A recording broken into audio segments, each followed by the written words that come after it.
여러분 안녕하세요. 맞춤법TV의 현승민 변호사입니다. 제가 지난 영상에서 기소유예에 대해서 말씀드렸었는데요. 오늘은 선고유예에 대해서 말씀드리겠습니다.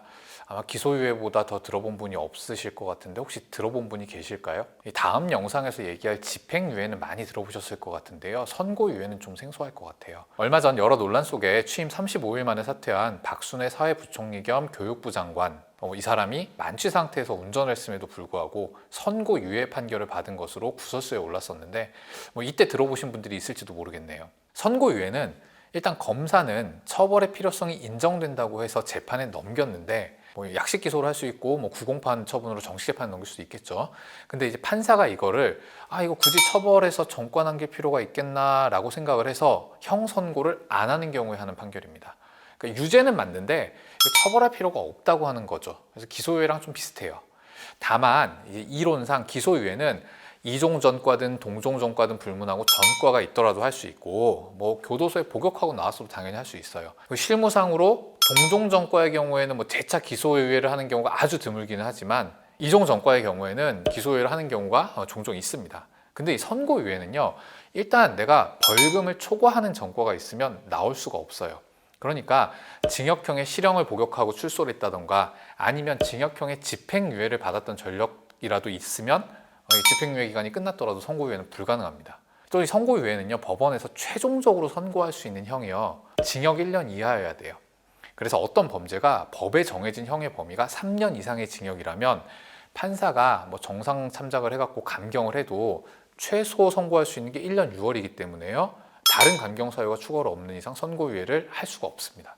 이 선고유예는 유예기간이 2년으로 정해져 있고요. 이 기간 동안 선고유예가 실효되지 않고 무사히 지나가면 면소된 것으로 간주되는데요. 말이 좀 어렵죠.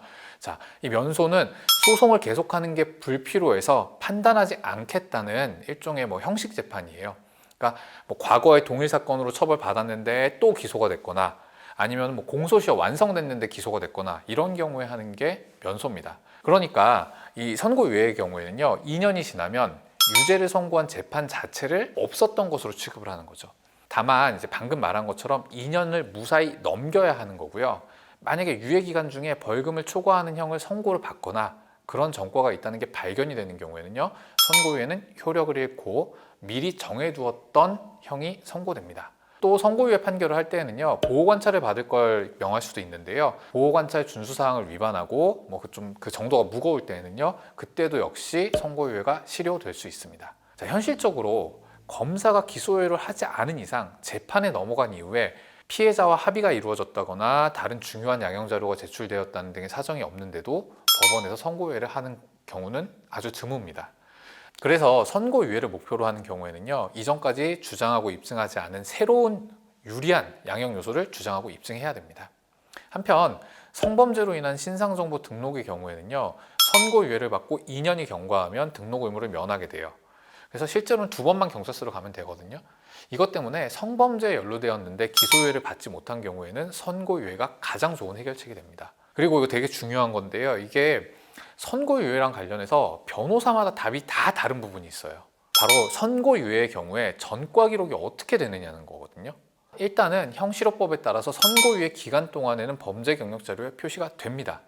문제는 이 2년이 경과돼서 선고유예 기간이 끝났을 텐데요, 이에 대해서 법률에 명확한 규정은 없어요. 단 해석상 첫 번째는 선고유예 자체를 받은 사실은 그대로니까 범죄 경력에 평생 남는다라고 하는 견해가 있고요. 두 번째는 애초에 이건 면소 관주다, 재판 안 받은 거는 마찬가지로 해주니까 범죄 경력에 남을 수는 없다. 근데 어쨌든 수사 경력에는 면소 판결처럼 5년간 남아있다가 삭제된다.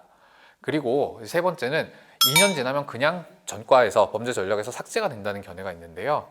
근데 제가 이거 실제로 관련 기록을 통해서 확인을 해보면요, 실무상 2년이 지나면 삭제를 하는 걸로 보입니다. 즉 선고유예 기간만 무사히 넘기면 범죄 경력에서 삭제가 되는 거죠. 제가 보여드릴게요. 이거 실무상 검사가 법원에 제출하는 전과 기록인데요, 보시면 범죄 경력에는 상해 한 건뿐입니다. 그런데 수사 경력을 보시면요, 성폭력 범죄 처벌 등에 관한 특례법 위반, 카메라 등 이용 촬영으로 2015년에 서울중앙지방법원에서 몰수 판결을 받은 걸 알 수 있습니다. 즉 몰수 판결을 받았다는 것은 재판을 받았다는 얘기죠. 판결 확정 후 2년이 경과한 2017년에 조회한 범죄 경력에서는 이 선고유예 판결을 받은 내용이 삭제되어 있는 걸 알 수 있어요. 물론 뭐 네이버 지식인 같은 데 보면은요 2년이 경과했는데 선고유예 전력이 삭제되지 않았다 뭐 이런 분들이 제법 보여요. 그거는 아마 실무적으로 통일된 업무 처리 기준이 없어서 그런 건 아닐까 싶은데요. 아무튼 2년이 지나면 무조건 전과에서 삭제된다고 제가 100% 확신할 수는 없는데 적어도 제가 일을 하면서는 2년 뒤에도 선고유예 기록이 남아있는 걸 본 적은 없고 아까 보여드렸던 자료처럼 오히려 삭제된 것만 봤으므로 저는 2년이 지나면 삭제가 된다고 보고 있습니다. 자, 오늘은 유죄가 인정되는 경우 법원에서 할 수 있는 최고의 선처인 선고유예에 대해서 말씀드렸습니다. 다음 영상에서는 여러분 많이 들어보셨을 집행유예로 찾아뵙겠습니다. 오늘도 영상 보시고 유익하셨다면 구독과 좋아요, 알림 설정 부탁드릴게요. 감사합니다.